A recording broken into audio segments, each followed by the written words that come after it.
लड़कों के लिए गुरु का विचार तब करते हैं जब यज्ञोपवीत होता है उस जातक का, बच्चे का, ठीक है।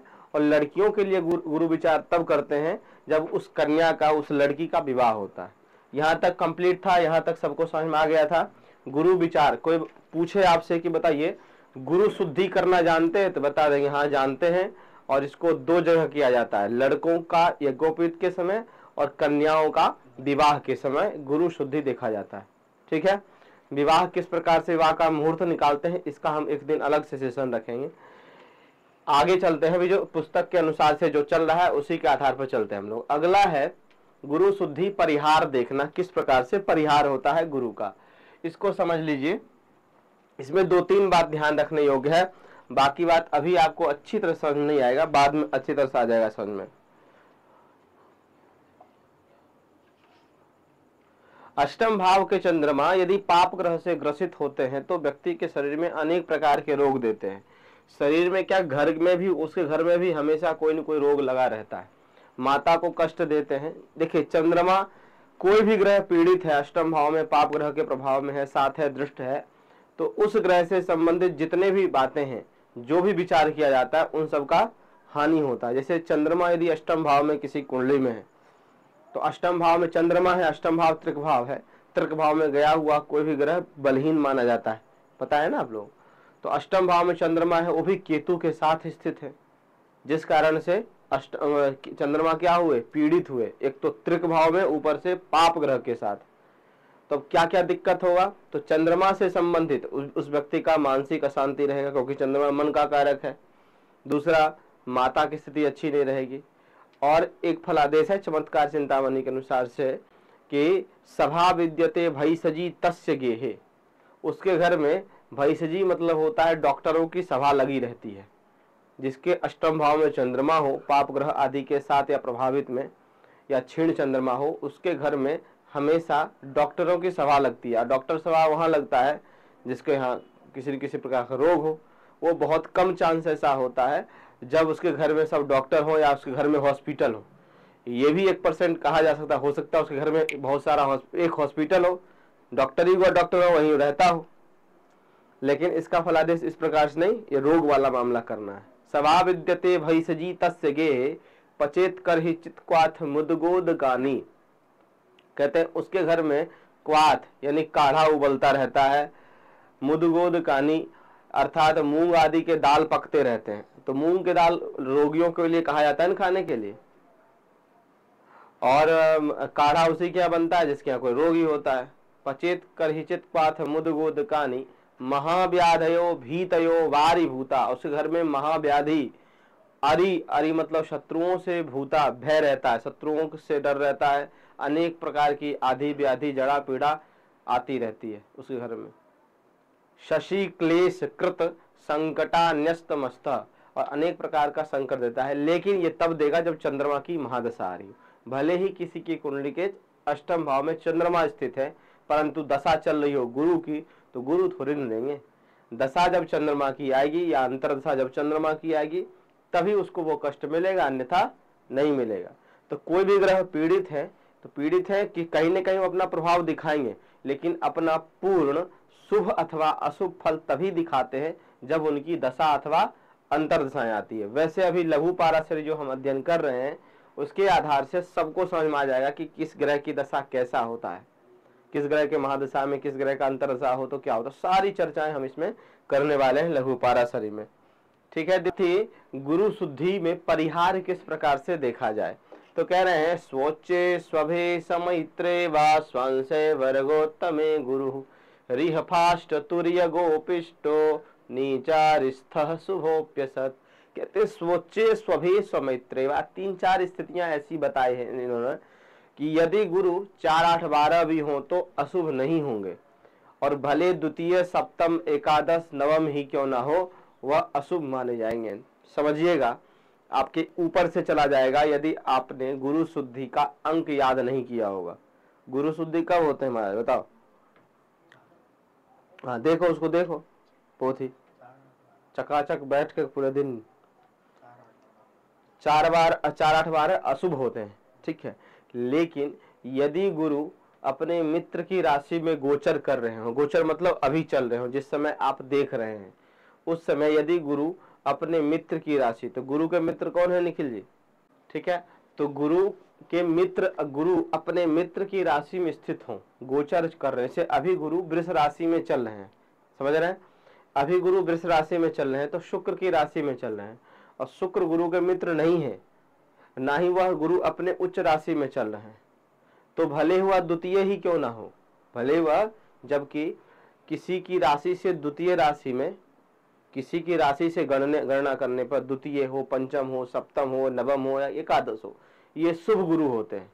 लेकिन यदि शत्रु राशि में गुरु चल रहे हो तो शुभ होकर के भी शुभ नहीं माने जाते हैं। उसी प्रकार से जैसे 4, 8, 12 अशुभ है, यदि किसी की राशि से गुरु की राशि 4, 8, 12, जैसे कुंभ राशि जिसकी होगी, अभी जिसकी कुंभ राशि होगी, उसके लिए भी गुरु क्या चल रहे हैं? अशुभ चल रहे हैं, क्योंकि उसके राशि से चौथे चल रहे हैं। कैसे गिनिए? कुंभ, मीन, मेष, वृष चल रहे हैं ना, चौथे चल रहे हैं। और जिस व्यक्ति के राशि से गुरु की राशि चौथे हो, 8वें हो अथवा 12वें हो, जैसे मिथुन राशि के लिए 12वां है वृष राशि, मिथुन से अगर गिनेंगे तो वृष राशि 12वां आएगा, पिछला आ जाएगा, है ना? तो क्या हुआ? अशुभ है।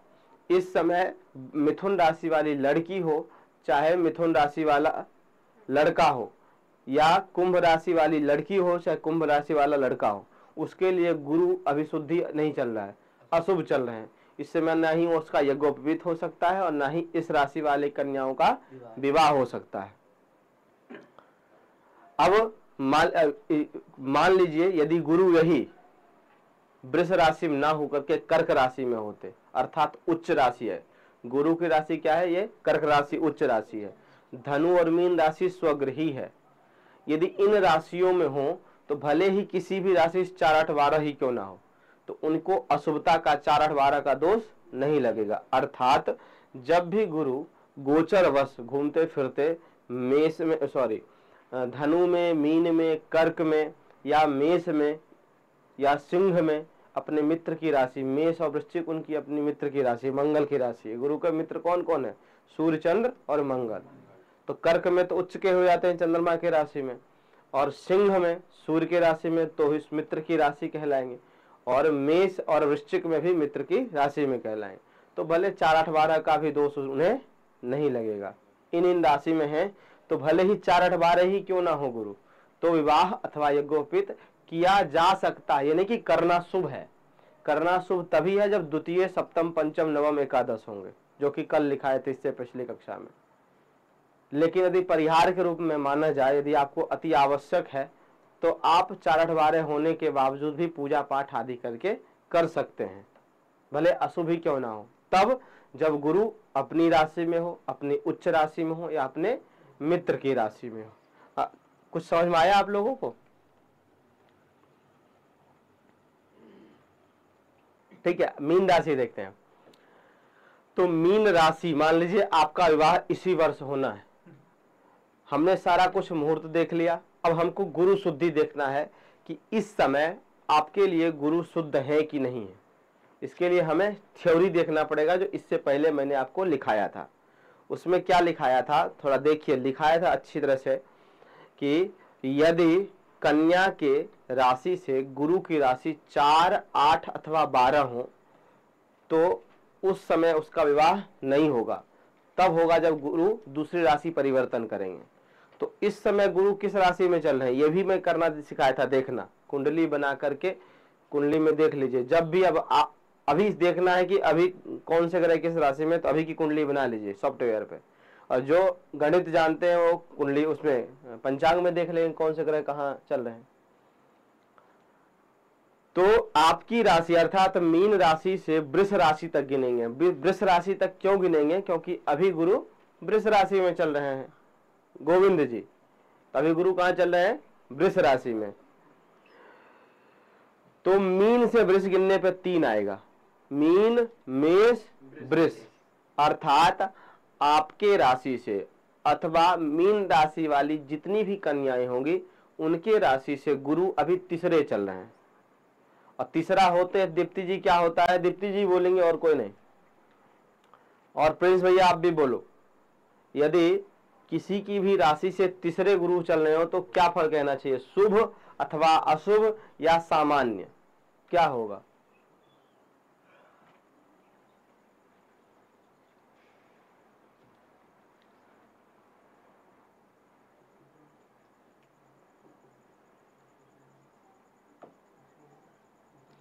सामान्य होगा, बहुत सुंदर।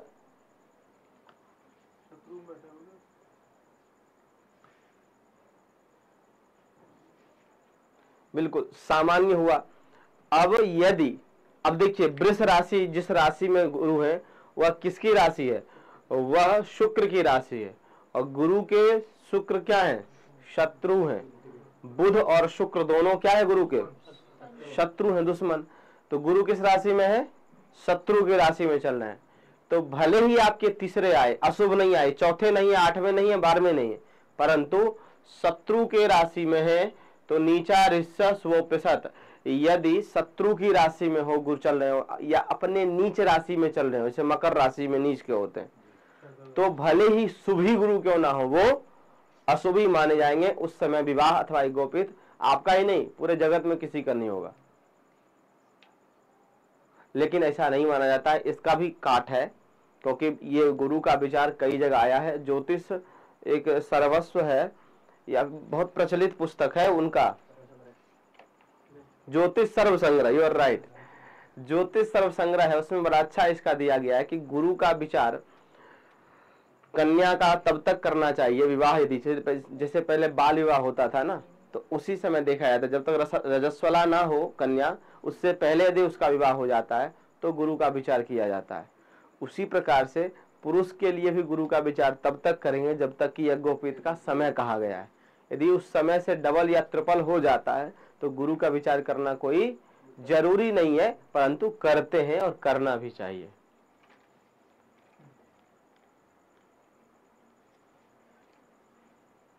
इसको, इस पे हम ज्यादा वो नहीं रखते हैं। फिर आगे है छुरिका बंधन, इसको पढ़ लेते, ज्यादा कुछ नहीं है। कल से विवाह प्रकरण प्रारंभ करते हैं। विचैत्र व्रतमासादौ विभौमास्ते विभूमजे छुरिका बंधनम शस्तम नृपाणाम प्राग विवाहतः।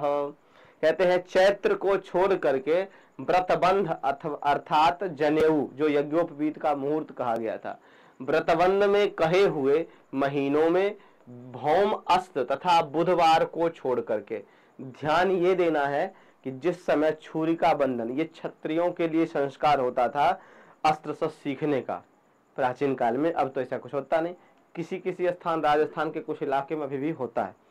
तो उनके लिए है छुरिका बंधन के लिए कि बुधवार को नहीं होगा।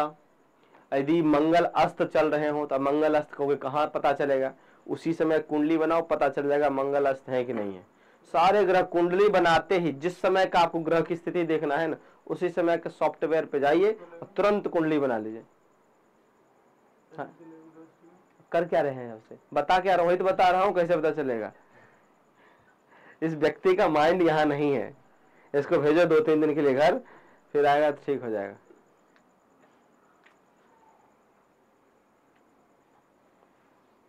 वही नीरज जी बता रहा हूं कि यदि जिस समय का आपको देखना है कि कौन ग्रह अस्त है, यदि पंचांग में देखना आता है तो बहुत अच्छी बात है। मेरा वीडियो डला हुआ है यूट्यूब पे, आप देखिए जा करके। चैनल वा सब्सक्राइब कर लो भैया। हाँ, सब्सक्राइब आती है बोलने के लिए, जल्दी जल्दी में गड़बड़ा जाता हूँ तो उसमें सारा पंचांग दिया हुआ है कि कहाँ पे क्या नहीं। निर्णय सागर पंचांग का भी, ऋषिकेश पंचांग का भी दिया हुआ है भैया। छुरिका बंधनम शस्तम नृपाणम प्राग विवाहतः। हथियार बांधना शुभ है विवाह से पहले। किस महीने में? आप कहो कि बच्चा कितने वर्ष की उम्र में बांधेगा? तो कहते हैं ना व्रतबंध में कहे हुए महीनों में। व्रतबंध में कहा 5वें साल, 8वें साल, 8वें साल, 12वें साल, 9वें साल, नहीं 9वां नहीं है, एकादश है, षष्ठ है और द्वादश है।